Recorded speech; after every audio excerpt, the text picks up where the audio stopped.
Sergeant T.J. Wyatt was asleep when the klaxon sounded. He was barely awake as his body went through the well-drilled actions of getting into uniform and out the door. He swore under his breath at being woken up before his shift. But like all the men and women in the fleet, he beat feet down the corridors to his battle station. He wasn't sure what it was, but something felt different about this alarm. This wasn't a drill. Fortunately, he didn't have to run too far to the armory. He took his place in the formation with the rest of the Tats, Templar armored troopers, and waited for orders.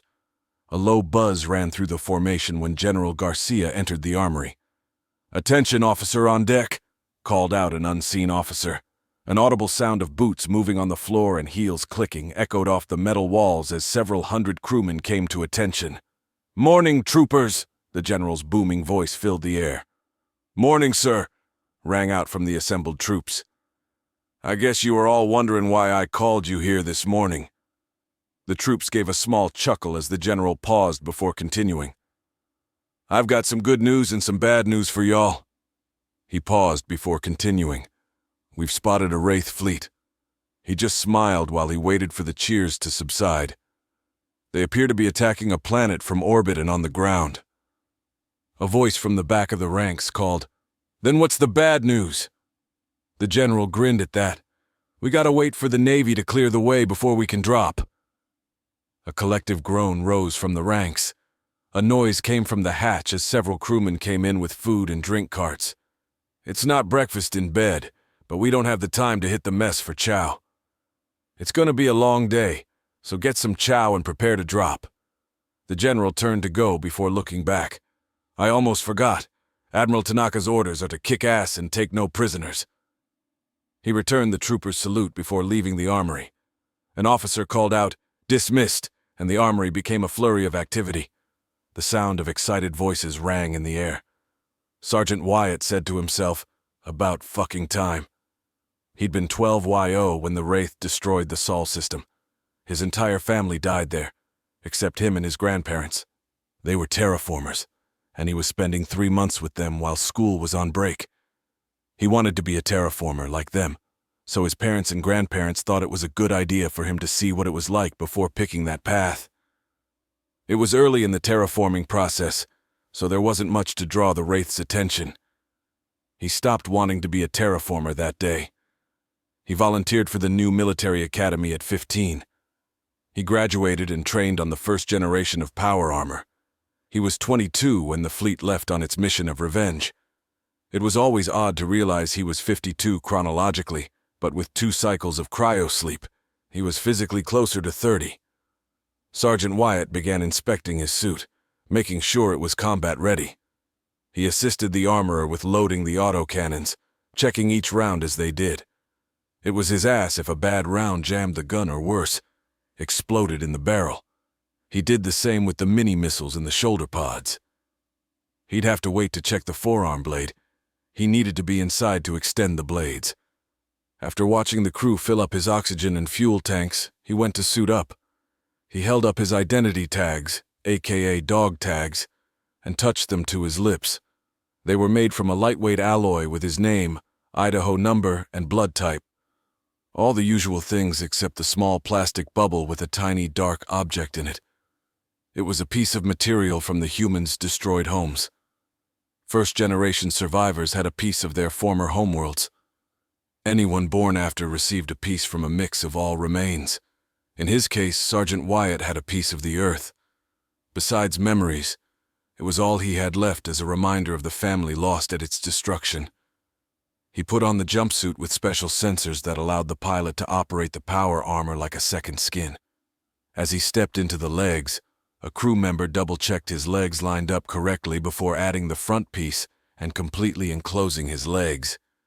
He felt the lining of the legs being expanded to encase his lower body.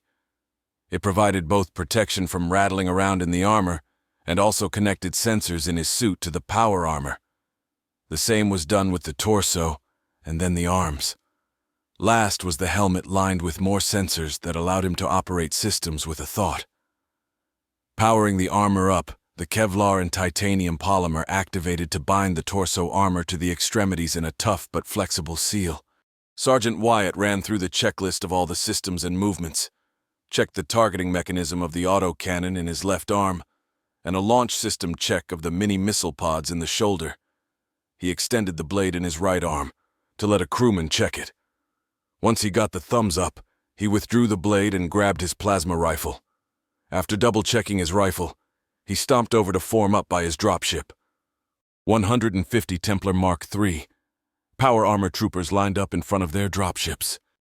They were in the most advanced power armor the humans had ever created. 3 meters tall, hybrid alloy armor with black, laser-resistant coating, advanced sensor package, and armed to the teeth. Sensors in the pilot's bodysuit and helmet allowed for superior control of movement and weapon control. HUD inside the helmet allowed the pilot to bring up limited radar, targeting systems for missiles, targeting sights for autocannons and rifles, ammo count, an advanced optic system that allowed visuals beyond normal eyesight. Limited flight jump capabilities were provided by thrusters in the back and feet. All thruster ports were covered when not in use to prevent damage. Frequent updates were given on the fleet action until the word came to load up. The TATs loaded into 5 dropships, 30 per ship, and they would proceed to the LZ and secure it for the rest of the ground forces. First in, last out was the unofficial motto of the Templar armored troopers. Their jump flight capability allowed them to enter and exit the battlefield without a dropship needing to land. After making sure his squad was aboard and secured in place, Sergeant Wyatt gave a quick nod to the platoon sergeant that they were ready. He then took his place next to the door. His squad was jumping first. The 5 dropships left their hangars and dove for the planet. SOP was to get the troops on the ground as fast as possible. The TAT pilots liked to mess with the rookie TATs by telling them landing safely was optional. TAT pilots were considered crazy by other pilots in the fleet, but you want them slightly crazy. Being the first ships into a planet's atmosphere also meant you were the only targets for a few moments. A gradual descent was not an option, and the troopers preferred them that way because they knew these men and women would fly into hell to get them out if shit went foobar. Aside from some post-battle debris burning up in the atmosphere, it was an uneventful descent. At 2 kilometers, the dropship leveled off and the side door opened. At a signal from the pilot, the lieutenant gave the go-ahead. Sergeant Wyatt stood up and yelled to his squad, "My squad up and ready," followed by all the troopers giving the traditional response to step into the shit. After double-checking his readings, Sergeant Wyatt jumped out of the door, falling like a rock. Minor adjustments of thrusters kept him on course for the jump zone. Just before landing, the thrusters in his feet and pack fired, slowing his progress until he touched down safely. He looked up to track the rest of his squad. They were coming in for a textbook landing, except PFC. Randall, aka Stumbling Bear, was coming in hot, as usual. Randall landed hard but upright. Sergeant Wyatt keyed his mic. "At least you stayed on your feet this time, Stumbling Bear." Randall took advantage of his longtime friendship to return the one-finger salute. This just made the other troopers laugh harder. PFC.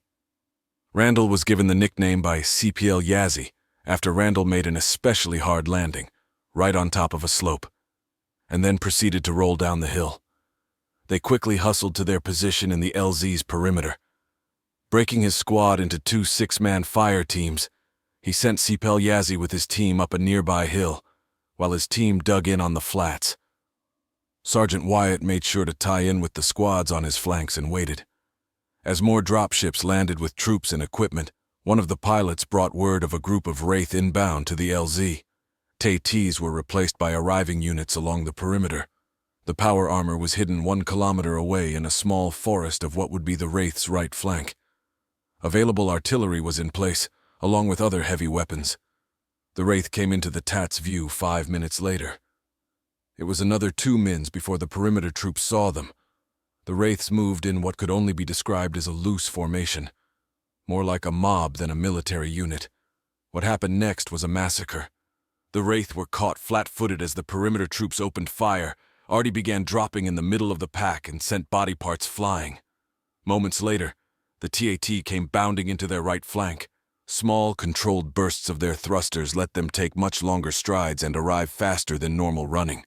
They closed the trap on them and the enemy didn't know what to do. It took less than 3 minutes to kill or injure every wraith on the battlefield. The humans suffered 3 wounded and no dead. Sergeant Wyatt gathered his squad by the supply dump and reloaded their weapons. They'd just finished when their company commander, Captain Asim, ordered them back to the transport for another drop. After strapping in and lifting off, the platoon leader, Lieutenant Janek, updated them on the situation. The lieutenant had to speak up to be heard over the engines. "Listen up. Recon boy spotted a large force of wraiths attacking a settlement." The lieutenant continued. "Best guess is about 40,000, so more for us to kill." He had to wait for the laughs to die down before following up. "The locals are taking a beating, so we'll be jumping between the wraith and the locals." The lieutenant followed up with, "We'll be holding the center with 2nd and 3rd platoon on our flanks. The rest of the force is gonna cornhole the bastards and we'll crush them between us." "Good luck and I'll see you on the ground," the lieutenant finished.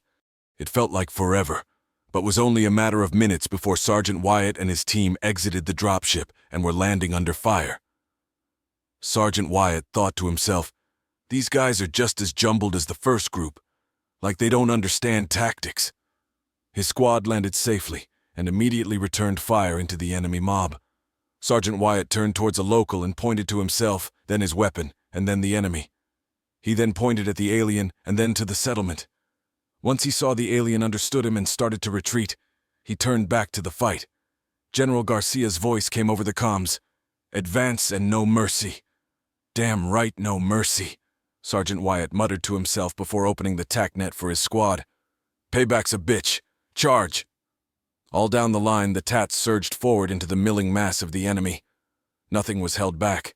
Plasma bolts, missiles, and autocannon slugs tore into the enemy ranks. Fist, foot, and elbow caved in Wraith's chest and head.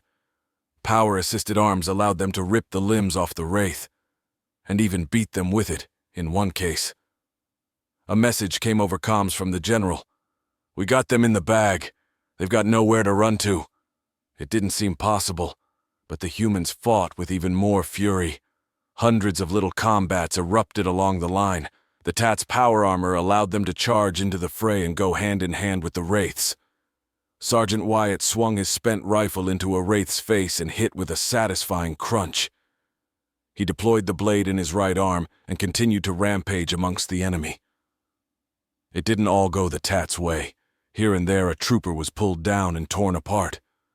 Point-blank shots pierced the armor's weak spots. The infantry were also taking heavy casualties as the Wraith got in amongst them. But Sergeant Wyatt was oblivious to all of that. He should have been monitoring his squad, but he was lost in the frenzy of battle. All he could focus on was the need to avenge his family.